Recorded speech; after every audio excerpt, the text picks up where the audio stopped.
Hello everyone and welcome back to The Barrel and our series where we analyse each AFL club's 2024 fixture, identify some breakout players and set a realistic passing mark for each club's season. Today we have the Gold Coast Suns. Now as we know, the Suns have never made the finals, but with the moves they made in the off-season as well as recruiting Dimmer Hardwick from Richmond, there's really no reason why they shouldn't be performing on a field. Their list is exceptional, and with the quality they have now at the helm, the pressure is on it to perform. So the question is, can they finally break their finals hoodoo and make the 8? That's the question we'll be answering today. So sit back, relax, and enjoy as we quickly recap their 2023 season before moving on to what lies ahead for them in 2024. In 2023, the Suns finished 15th on the ladder with 9 wins and 14 losses. They could barely get consistent wins on the board, with their highest win streak being just 2. That happened on 2 separate occasions throughout the year. They lost 4 in a row to finish 2023. I thought they were pretty competitive at stages, but I think their main problem was putting in a 4-quarter effort throughout the whole game, which is where a lot of their leads deteriorated, and obviously this prevented them from winning a lot of games. I also do think that they massively underachieved for the list they have. I'll mention that a lot of times throughout this video, but they really do have a lot of talent on their list, and they left a lot on the table last year, so they'd be looking to improve that massively throughout 2024. With their 2024 fixture, it was ranked the easiest with respect to double-ups. They have 2 byes in round 3 and 14, obviously playing opening rounds, so they get that extra bye. They have trips to Ballarat to play the Bulldogs, Adelaide, Sydney twice, Brisbane to play the Lions, Darwin for a 2-game stretch. They travel to Melbourne 5 times and Perth twice, which is probably the hardest aspect of their fixture, given that Perth is renowned for being the toughest road trip in footy. For their double-ups, they play Brisbane, Essendon, GWS, North Melbourne, Richmond and West Coast twice. Brisbane is not a team that anyone will want to be playing twice. They do play them once at Heritage Bank Stadium, which is where they got a win over them last year. But that other game at the Gabba is pretty much a guaranteed loss for any opposing side. So it could be worse. Considering they have the wood over them at home, they'd be going into that game with a fair bit of optimism. Essendon, they could be classic Essendon, or they could slightly improve based on the moves they made in the off-season. I personally think they did a bit too much for it to show immediate effects, but we did make a preview video for them recently, so go check that out if you're interested. GWS, I expect to be one of the best teams in the competition next year, certainly making the top 4 and being a threat to every single team they play regardless of where they play.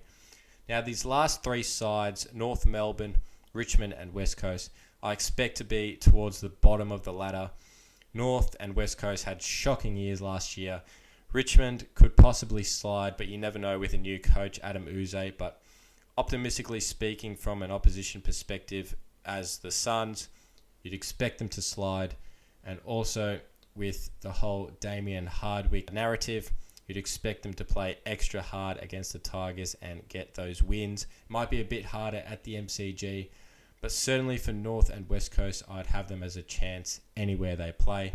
Another positive aspect of their fixture, they play all 4 of last year's top 4 at Heritage Bank Stadium, which is where they definitely play their best footy.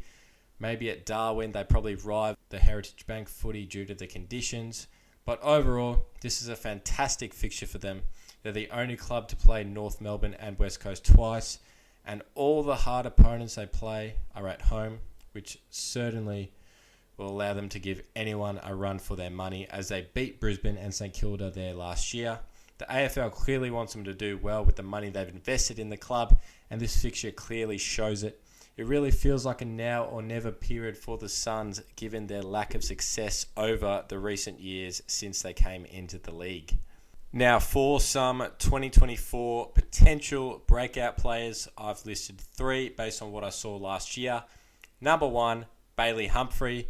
The 19-year-old, he's played 19 games in his debut season and just got better as time went on. We started to see his capability as both a forward and a midfielder. He's shown us exactly what he can do with a massive performance in round 12 last year against the Crows in some grueling heat conditions in Darwin, where he had 19 touches and 2 goals. One of those was a fantastic running down the wing goal, Eddie Betts style. So as he increases his fitness and his strength this off-season, I expect to see many more of those performances in 2024 and cracking some more midfield minutes. Mac Andrews, another one. I think Mac was one to fly under the radar of many last year, but he showed plenty, including being nominated for the Rising Star in round 20. He's a massive, athletic and versatile intercepting defender. He has had his fair share of off-field problems, but from the stuff he said in interviews, he seems to have overcome his bad behaviour. If he has a good preseason, he can definitely cement himself as one of the up-and-coming intercept defenders of the competition, because his body composition, shape, and athleticism is absolutely perfect for that role. And last but not least, Sam Flanders was one of the hottest players in the competition at the end of 2023, even keeping up that form with the return of the amazing Touk Miller. From round 18 onwards, he only fell below the 30 disposal mark twice, and if he keeps up those numbers, there's absolutely no reason why he can't be compared to the likes of Tom Green, Sam Walsh, and even his 2 gun teammates in Noah Anderson and Matt Rowell as one of the best young midfielders in the competition. I am worried, however, that the development of those 2 teammates mentioned previously into more prominent ball winners, coupled with Dimmer's high-pressure footy, may decrease his output a bit, but it'll be an interesting wait and see, because he definitely has the potential to be one of the best young midfielders in the competition. Now, for a passing mark, there's no doubt that every single Gold Coast fan wants to see their side finally make the 8. And I think with the ease of their fixture, the immense amount of talent on their list, as well as the recruitment of one of the most successful coaches of the modern era in Damien Hardwick, a realistic passing mark for them has to be making the 8. They simply cannot afford another mediocre year with the amount of talent that they have at their disposal in all facets of the game. Their forward line is absolutely filled with star quality. I think one of their best positions on the ground, with Ben King and Lukosius, the tall targets down there.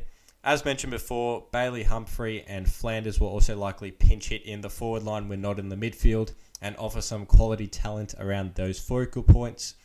Ainsworth has been a great role player for a number of years, and Swallow adds some much needed experience in there. They've also got some electric small forwards such as Malcolm Rosas and Joel Jeffrey. Holman's a tough nut in there as well, and I wouldn't be surprised to see Jed Walter make his debut early on. So as you can see, the forward line has an immense amount of talent, similar to other parts of the ground. Their midfield is all class. Witts is one of the premier ruckmen of the competition, and they have 3 absolute guns in the middle, such as Touk Miller, Noah Anderson, and Matthew Rowell. Their wingers also play a fantastic role. Brandon Ellis can just run for years, and Weller offers plenty of burst and carry. They've got some very decent pinch hitters who can come into the middle when the 4 mentioned previously are on the pine. So yet another quality part of the ground for the Suns. And finally, their backline, led by Charlie Ballard, who might be one of the most slept-on players in the competition. He's got plenty of strong pieces around him, such as Will Plough and a Mac Andrew. Sam Collins offers that aggression and strength that they need, plays on each team's best forward week after week, and Lemons and McPherson off halfback do their job very solidly. Apart from these guys, you've got so many quality players everywhere who aren't going to get many games. Rory Atkins, Davies, Sexton, Fiorini, Ethan Reid, Sidus, Ben Long, Casbolt, the list goes on. Dimmer really has an army at his use, and I'm very intrigued to see how the Suns go in 2024. Will they finally break the deadlock and make the 8? Or will it be the same old situation of underperforming year after year? That's all I have for the Suns. Check out our best 22 video in the description for an idea of who we have making their final team. And that'll do it. Join us next time as we analyse the GWS Giants for season 2024. Thank you for watching, and goodbye.